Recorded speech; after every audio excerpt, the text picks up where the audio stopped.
आपको लगेगा कि वास्तव में क्लास इम्पोर्टेंट है, वास्तव में क्वेश्चंस महत्वपूर्ण हैं, एग्ज़ाम में आने वाले हैं और बहुत ही अच्छे, है ना। ऐसा नहीं है कि यही क्वेश्चंस आए, कोई भी आए पर इससे रिलेटेड आएंगे और ये भी आ जाए, तो ऐसी कोई बात नहीं है।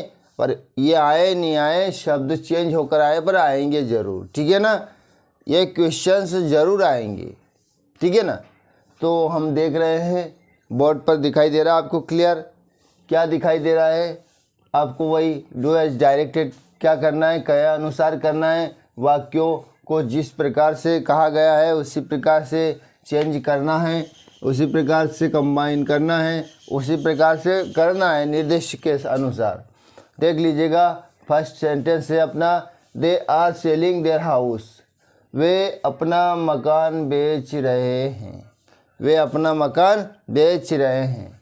क्या करना है, change into present perfect tense में बदलना है।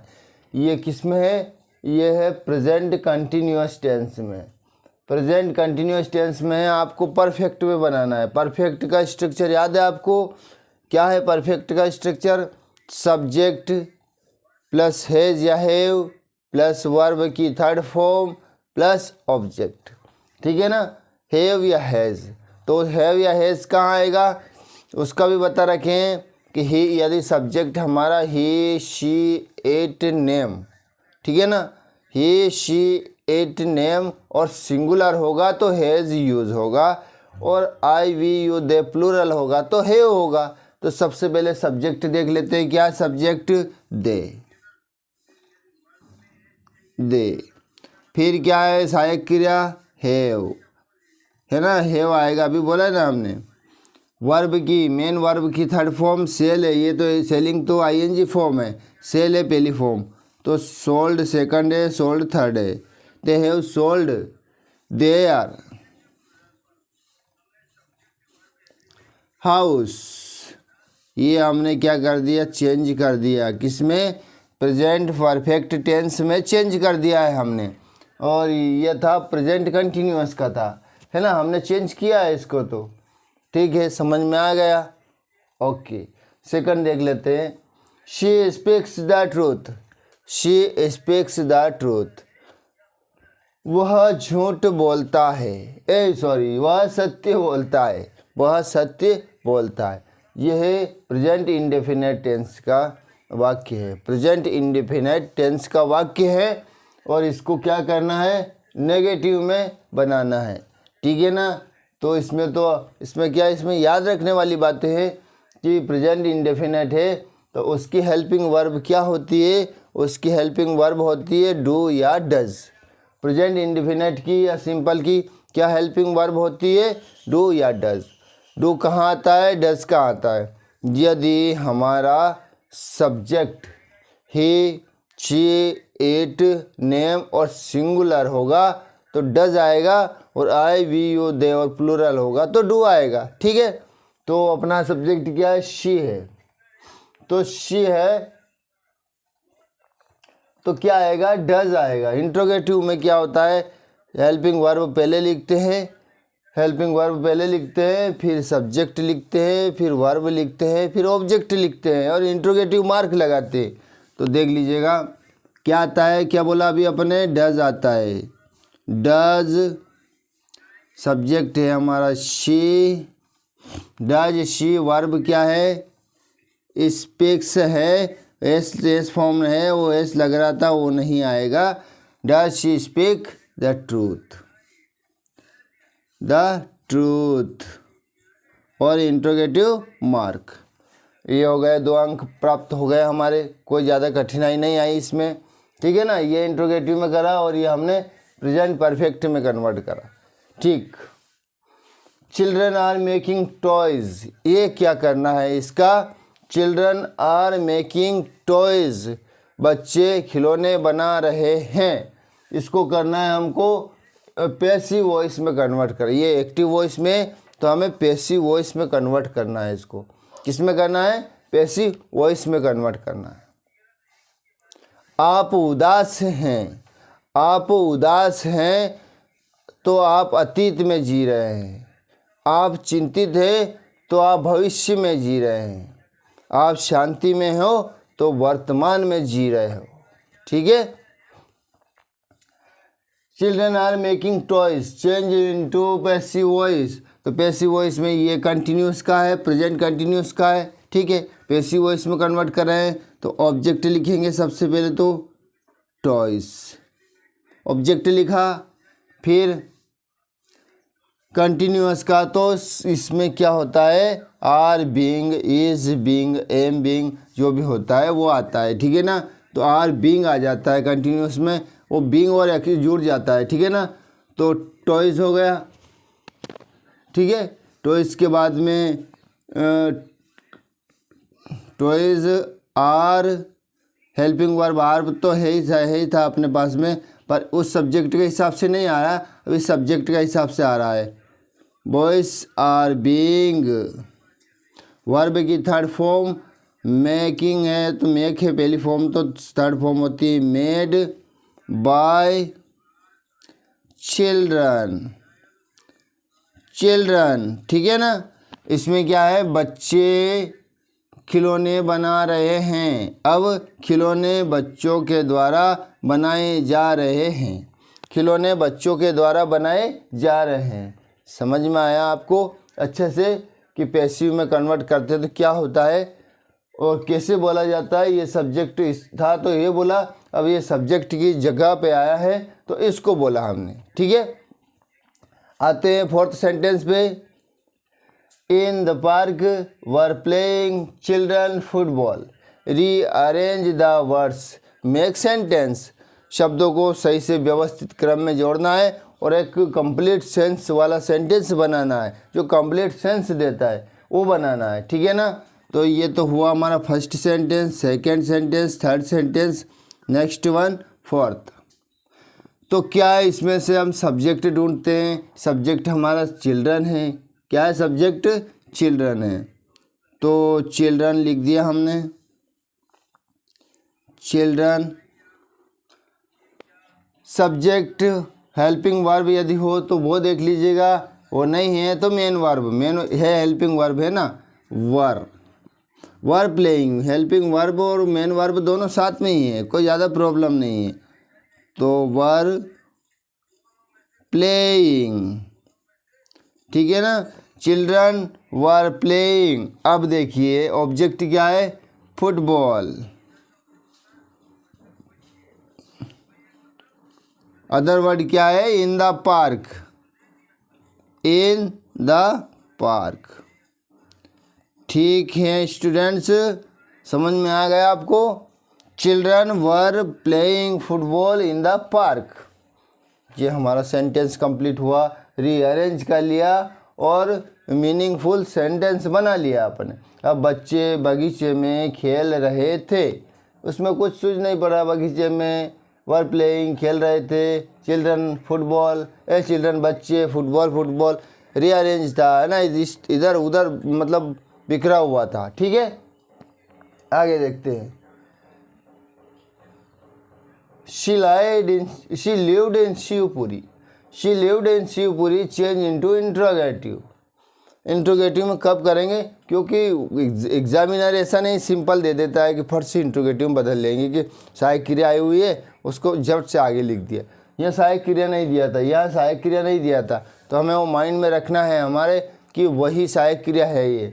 अब टेंस का नाम याद होगा, पता होगा तो हमको याद है कि सहायक क्रिया क्या होती है। प्रेजेंट इंडेफिनिट टेंस या सिंपल प्रेजेंट टेंस में क्या होती है, सिंपल पास्ट में क्या होती है, ये याद रखना बहुत ज़रूरी। सिंपल प्रेजेंट की डू या डज होता है, सिंपल पास्ट की डिड होता है। ठीक है ना। अगर ये याद है, क्योंकि ये दोनों टेंस से रिलेटेड ज़्यादा पूछते हैं, क्योंकि इनमें हेल्पिंग वर्ब नहीं दी जाती है एफर्मेटिव सेंटेंस में। ठीक है ना। इसलिए याद रखना बहुत ज़रूरी है। ये है पास्ट इंडेफिनिट टेंस, इसमें नहीं दिया हुआ है ना। और अपन को बनाना है इंट्रोगेटिव, तो हेल्पिंग वर्ब क्या है हमको हमने अभी बोला ना कि डिड होता है इसकी हेल्पिंग वर्ब, तो डिड लिखा हमने, डिड सब्जेक्ट लिखा, डिड शी।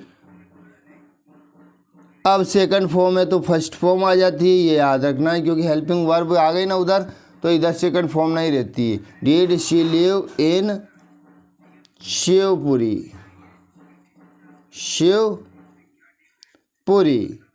ठीक, ओके, समझ में आया पांचवा। ठीक है, क्लीन कर दें इसको, है ना। अरे कोई दिक्कत नहीं, ठीक है ना। Did she live in Shivpuri, क्या वह शिवपुरी में रही या रहती थी। ठीक है, चलिए सेंटेंस नंबर 6 पे आ जाते हैं हम। क्या है 6? Anita read the Ramayana every day change into interrogative. वाह, अब और कन्फ्यूज़न है ये। चलो इसमें तो समझ में आ गया कि ये कन्फ्यूज़न था, तो इसमें कितना कन्फ्यूज़न है। देखिए वर्ब में क्या हो रहा है, आपको पता ही नहीं चलेगा कि यार ये किस टेंस का है। Anita read the Ramayana every day, Anita Ramayana पढ़ती है रोज़, कि अनीता ने रोज़ रामायण पढ़ी, क्या है ये, है ना कन्फ्यूजन। और बदलना क्या है, इसको इंट्रोगेटिव में बदलना है। ठीक है ना, तो आपको समझ में आया इंट्रोगेटिव में है या नेगेटिव में है। ये नेगेटिव में मान लेते हैं हम इसको, इंट्रोगेटिव रहने देते हैं, नेगेटिव कर लेंगे, क्योंकि इंट्रोगेटिव वाला तो हो ही गया अपना बिहाल। ठीक है, नेगेटिव में कर लेते हैं। हेल्पिंग वर्ब तो इसमें भी ज़रूरत पड़ेगी। ठीक है, ये है हमारा पास्ट सिंपल टेंस है, पास्ट इंडेफिनिट है। क्यों है, क्योंकि जो ये वर्ब है रीड, ये रीड तीनों फॉर्म सेम होती है। क्या, बहुत सारी वर्ब ऐसी होती है जिसकी तीनों फॉर्म सेम होती है। यदि प्रेजेंट का होता देखिए ज़्यादातर लड़के को कन्फ्यूजन हुआ होगा कि यार ये तो प्रेजेंट का है ना, रीड है पहली फॉर्म है, पर नहीं, क्यों नहीं है, इसको समझ लीजिएगा।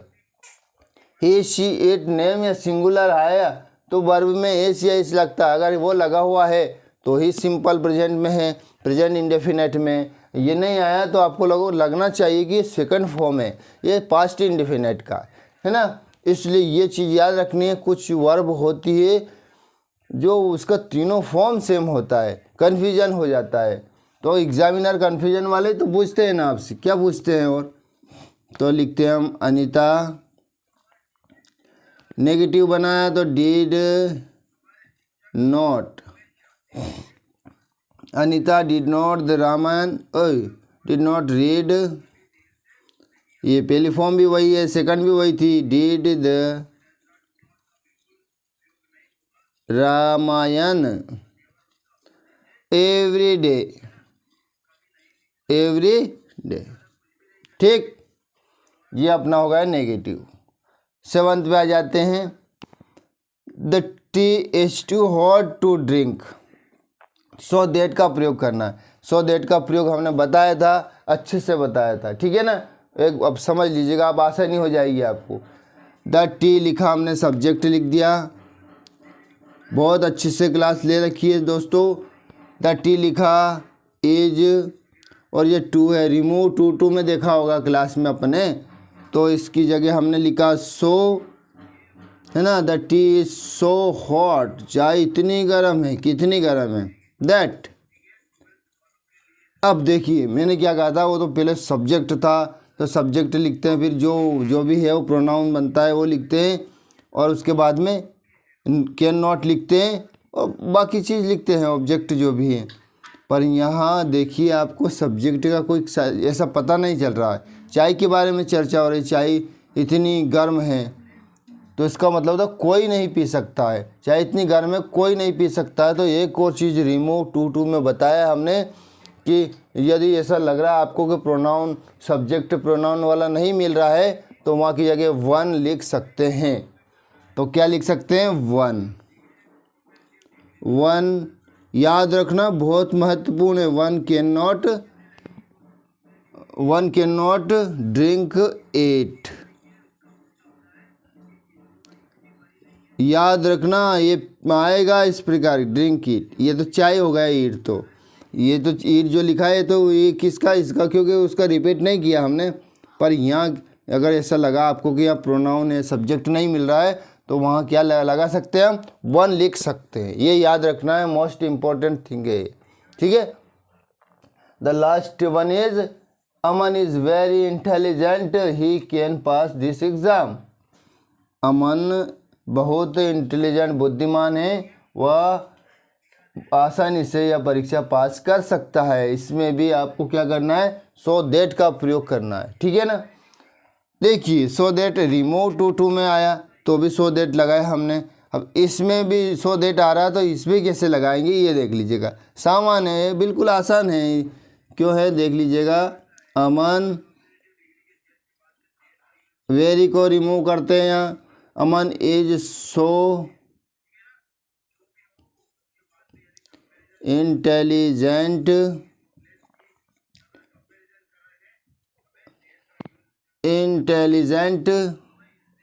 दैट, दोनों को कंबाइन किया सेंटेंस को, दैट अब अमन है तो वो तो ही है इसे ऑलरेडी है। दैट ही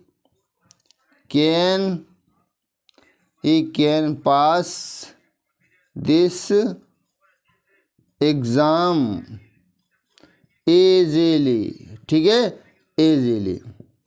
ये अपने हो गए सेंटेंस कंप्लीट। अच्छे से समझ में आ गया होगा आपको। ये जो भी चीज़ करा हमने, टेंस चेंज करा, वॉइस करा, है ना, और जो भी अभी अनलेस इफ़ वेदर कुछ और देख लेते हैं, फिर हम पूरी क्लास अच्छे से करेंगे, ठीक है। Thanks for watching me, thanks for listening me.